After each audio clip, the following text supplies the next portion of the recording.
Well, I don't really have too much to talk about today. I'm a little sick. You see the red around my nose.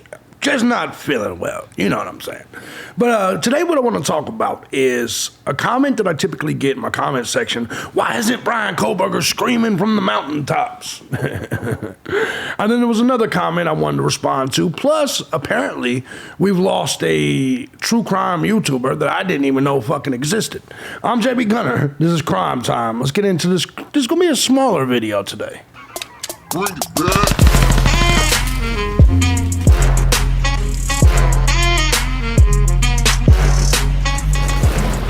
Well, what's going on, everybody? As you guys know, I'm thejbgunner, and this is Crime Time. Now, before we get started, I do want to say first and foremost, thank you to everybody that supports my channels. Regardless of which channel and regardless of the method you choose, whether it's Cash App, Patreon, Venmo, PayPal, I couldn't do this each and every day as often as I do if it wasn't for you, the Gun Squad. Appreciate you guys, and if you too find my content valuable, feel free to hit the links down below and support the channel. Guys, it's funny that when I say that, because you know how many YouTubers we get crying and bitching because they don't make no money on it?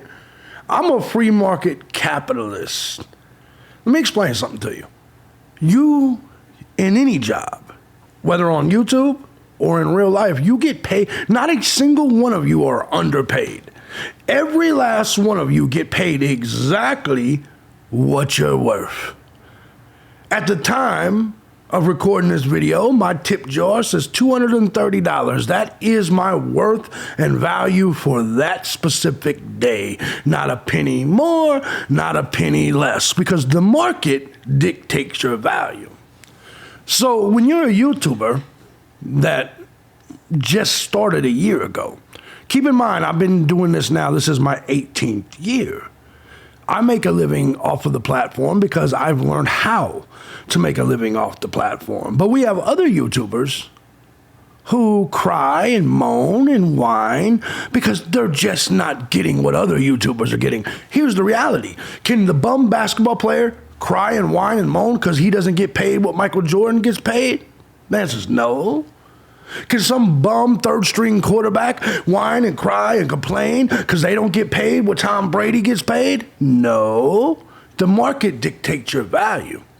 Now, I was listening to Harsh Reality Stream, and he was talking about this other YouTuber that I didn't even know existed. I've heard Harsh mention him a couple of times, but it sent me down a rabbit hole, and basically it sent me to the pinnacle of liberal whining bullshit. Why not me? Reminds me of the old WCW wrestler, Raven. What about me? What about Raven? If you don't make a living on the platform, it's because you're not good enough. Only 0.01% of YouTubers make a living on the platform. An actual living off the platform is not meant for everybody because not everyone has the talent, the charisma, the entertainment value to make a living off the platform. That's the truth. So yes, we'll talk a little bit about this other creator. Get a Clue, I believe his name is. We'll talk about him a little bit. And we're going to talk about some of the comments you guys have made in my comment section since there's no news. One of the things I want to discuss about is this thing that apparently all the pro-Kohberger guilt people keep saying. Why isn't Brian Kohberger screaming from the mountaintop that he's innocent? Well, he is. There is a gag order on the case, dummies. Brian Kohberger is currently locked up in a jail facility, dummies. Brian Kohberger would be an absolute fool to grant any news organization, especially Bumfield and Coop and Duper, an interview from the jail, dummies. It's the truth. You say, why isn't Kohberger screaming from the rooftop? He is. How many motions needs to be filed, him begging for discovery? Dummies. You think that because he's not talking to you or doing YouTube interviews or doing media interviews, it means he's not screaming. In a case where there's a gag order, where automatically all you cocksuckers already consider him guilty, he would be a goddamn fool to come out here and speak while he currently should be pleading the fifth. He should let his lawyer do the talking for him in court procedure and court filings, which he is. You're mad because he's not calling your fat ass up specifically while you sit there with donuts all over your hand watching true crime YouTube. Why hasn't Kohberger contacted me, JB? Because he doesn't know you and you don't mean shit. Your husband don't even like you, you dumb bitch. The fuck is wrong with you? But what about me? I should know. No, you shouldn't. You should put down the Twinkies and get your ass out there and walk around the neighborhood or something. Kohberger doesn't have to scream to you that he's innocent. This is a court proceeding. This isn't entertainment. This isn't court TV. Brian Kohberger is screaming that he's innocent through the court filings. But you think he needs to be doing sit-down interviews with Jenny Jones and Ricky Lake. You're a goober. You're fucking retarded. He doesn't owe you anything, and he for goddamn sure doesn't need to violate the court order, the gag order, by talking to you and your Twinkie. That's the reality. So make no mistake about it, Kohberger is screaming from the mountaintop, is screaming from the rooftop that he's innocent. You just think he needs to be. And here's the thing. If he was loud and he was on TV and he was screaming this shit, you would say the same thing you say about Steve Gonsalves. Look at him. He's so aggressive. He's so aggressive. It's toxic masculinity. Shut up, fag. Shut up. People are fucking ridiculous. We're going to talk about a few things here, for sure. I just want you to understand, he is screaming from the mountaintop. Now, I am a little curious why Kohberger wants the 11th supplemental request, Exhibit J, under seal. Now, it does say this is to preserve the life or safety of individuals. It is necessary to preserve the right to a fair trial, and disclosure would constitute unwarranted invasion of privacy. Now, I am a little bit concerned about that because Brian Kohberger has consistently said, I want discovery, I want discovery, I want discovery. And then he's like, oh, thank you for the discovery. Could you seal that so nobody knows it? I'm a little concerned about that. But for the record, this could just be a technical thing due to the gag order. But the prosecution has done it a million times. I'm just really, really surprised to see Brian Kohberger do it. There's been a couple of motions, and once again, public order for disclosure of IgG information. On October 25th, the court issued an order addressing IgG DNA, an order for in-camera review that addressed the state's motion to prevent the disclosure of the IgG information. So everybody's playing. This is the most secretive case I've ever seen. On November 30th, the state submitted to the court in camera all IgG information pertaining to the state's investigation from both the FBI and private lab. The court has now completed its review of the information provided by the state and orders the state to discover the defense a portion, only a portion, of the IgG information. Well, why not all of it? What the fuck is wrong? The specific material to be provided is set forth in a sealed order to protect the privacy of the IgG information, including individuals on the family tree. So more than likely, this has something to do with who in Kohberger's family tree did the 23andMe or whatever the situation may be. That's more than likely what we got here. Now, there's some things I want to talk to you guys about. Let me see if I can find this shit. Let me go ahead and pause this for just a second. Oh, I'm sorry. I forgot I didn't have to pause it. I'm just going to show you guys what the fuck the next comment I want to address is. This was actually a pretty good comment, a good question. And I feel like since it was such a good question, I should address it to all of you. Let me go ahead and pull it up. It's a comment from what the fuck does it say? Pilm 30. It goes on to say, JB, I think you had mentioned in the past that you did jail time yourself. I've been trying to figure something out. Last year, I had gone on Brian's official mugshot page from Latah County. It showed then that he had a release date in January of this year.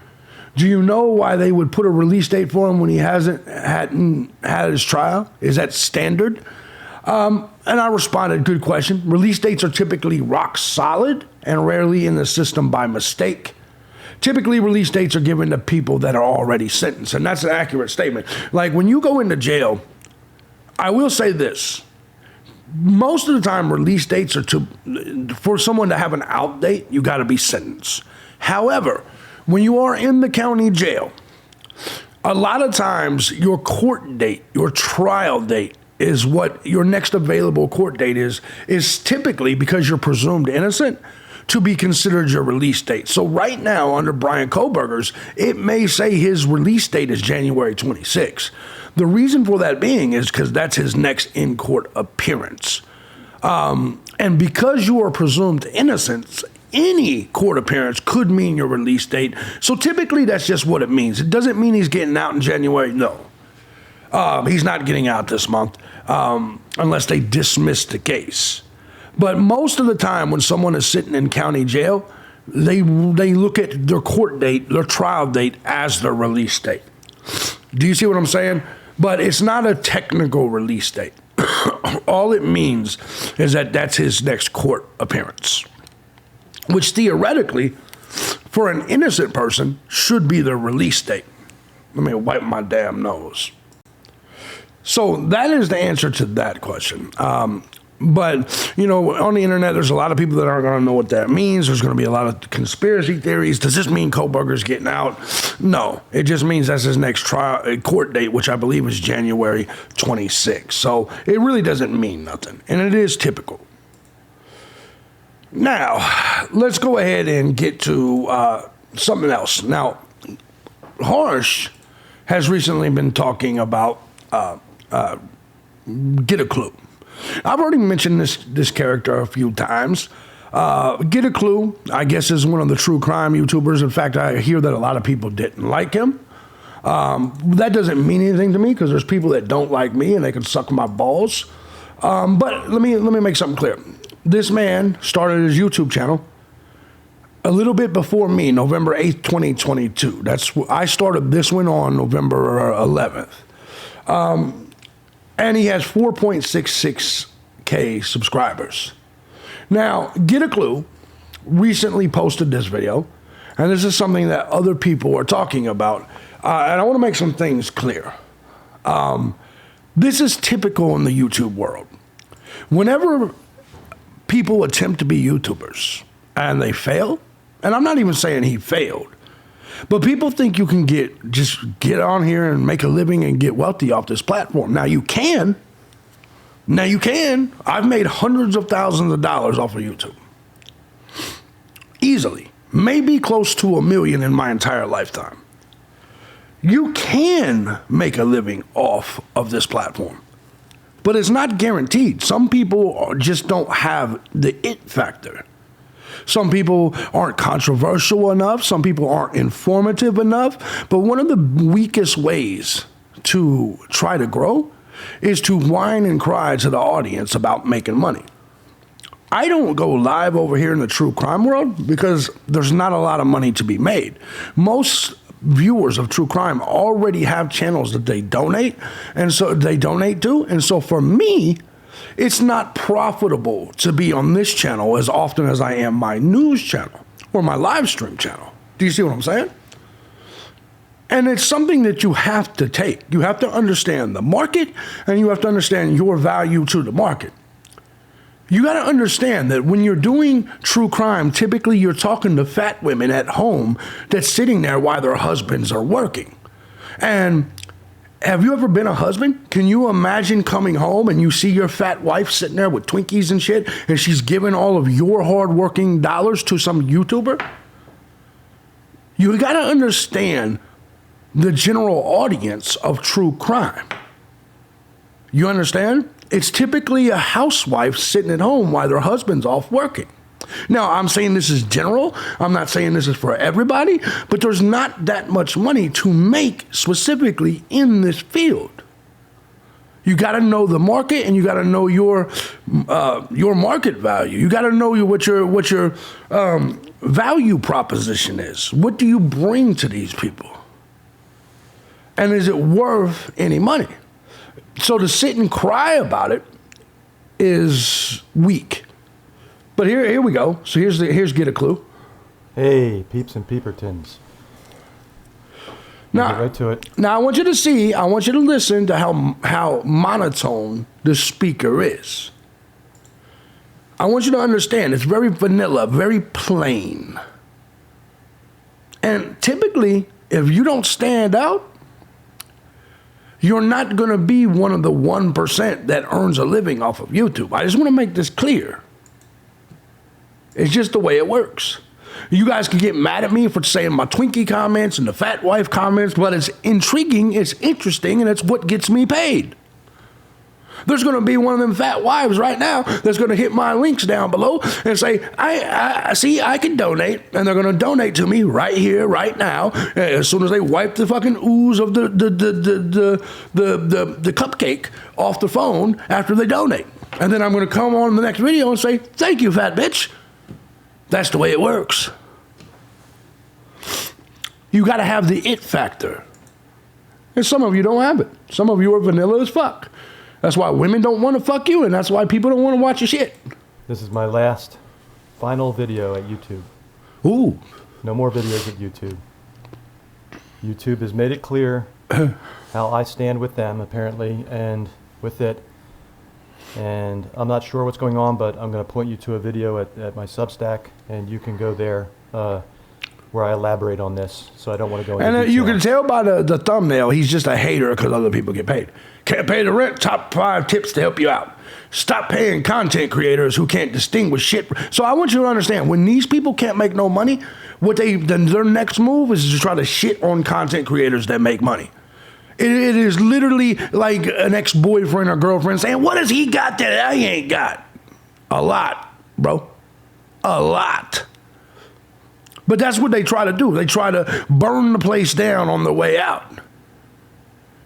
They try to convince you not to stick your jelly-filled fingers on your phone and send cash apps or PayPals to people like me because you're not sending it to him. He's like, if I can't make money, nobody can. If I can't have you, nobody can. He's one of them type of motherfuckers. But for those of you that are wondering what happened, that explains it. And that explains what's going to be going on going forward. So... And let me make something clear. This dude's only been on the platform for a year, okay? And he actually grew pretty well in a year, 4.66 thousand subscribers, but just not quick enough for him. And y'all didn't pay him enough. You know, it's, sad. Let me make something clear. If you can get 10% of your subscribers to watch your videos, I'll give you an example. You ever seen somebody with 1 million subscribers? Usually only 100,000, like Tim Pool. Usually his videos get 100,000 views. If you have 10,000 subscribers, your normal view count should be 1,000 views. Now, how many out of them 1,000 people are going to actually pay you? I don't know if you've ever done sales or telemarketing. The way this shit works out, the conversion rate, the sales rate is 1%.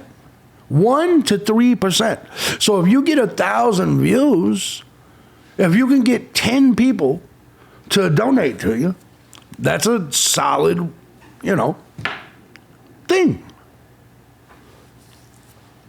You got to understand sales, and you got to understand numbers, and you got to understand economics. Stop whining because you didn't get what you thought you were going to get. It's come to this, but this is the way of the world, folks. This is the way it goes. This is the way it goes, unfortunately. So I'm going to leave a link. So anyway, so you got his little Substack here, Moscow Murder Massacre. So what he's trying to do is he's basically trying to get everybody to go over there. Here he did a whole 29-minute video over here. Here's a little bit of what he said.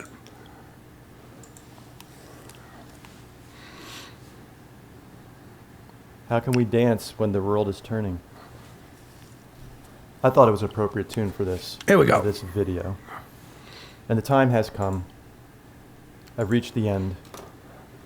I've reached the end of my patience and my tolerance. And it's time you we better root pay out me or I'm those leaving. souls who are legion once and for all. And I think that the best way to do that is to set up our own little space at Substack that I have already. But, I'm sorry about this, but, if you have money to give to other content Here we go. creators, like I see repeatedly being done, then you have money to contribute to this. You hear the whining? You hear the crying? And so now, and if it doesn't work out and nobody signs up and doesn't bother, well, so be it. I've got so many other things I can do. There you have it, folks. And I will do. So if it's not worth my while any longer, people just aren't interested. They were just interested in getting off on this for free. And yet, reviewing my work and then giving other content creators money when they're, when they're surfing on my work. I don't know a single content creator that's ever surfed on your work. Nobody watches your videos, sir. To be honest with you. And I don't mean to be a dickhead. But bro, 1,700 views on this video is not going to get you paid. So who's surfing on that work? Oh, me right now because I'm reacting to it? Oh. Here's the truth. Nobody's going to pay me either because nobody finds me talking about your shit interesting. And I'm not trying to be a dick. But basically you're whining because other content creators get paid and you're trying to burn the place down on your way out. That is what's happening right here. If you all of a sudden can't pony up now, Oh. well then it's not worth it to me to cater to people like that. So, And I agree. I know there's going to be some that balk at this and cry poor mouth. It's falling on deaf ears. I see all these people who probably don't have a penny to their name giving to these other content creators. Oh. There's a difference when you're going to be giving money to this versus to those content creators. Tell us the difference. You're going to be giving money to the real thing. You're going to be giving money to have access to something that is genuine. Something that is only interested in truth and justice for all. And so, and money. So you're the one interested in truth and justice, and we're all just a fake. And something that won't be trolled over by trolls trying to sow chaos. Because trolls don't like to pay to play. Here's the reality. When you're a public figure and a content creator, there's always going to be trolls. You know how many death threats and trolls I get every single day? What about me? Why pay them? Why not me, man? This is the first I've ever even heard of you, and I just wanted to come out here and state. And I know people always say, "Why you talk about other YouTubers?" Because this is my channel. I'll do what the fuck I want. Crusty finger. At the end of the day, the reality of this situation is this is basically just someone whining because other people are successful and they're not. What is your new boyfriend got that I ain't got? Balls. I'm JB Gunner. This is Crime Time. I'm just making it clear. You get what you're worth. And if you wasn't making any money on YouTube, it means your YouTube content wasn't worth any money. That's the truth. These people in the market dictate your worth, not you. If you guys like what I do here, feel free to hit the links down below and support the channel. Because if you don't, I'm going to quit. It takes a long time to make a living off this platform, youngin'. Just saying. And not everybody's meant to.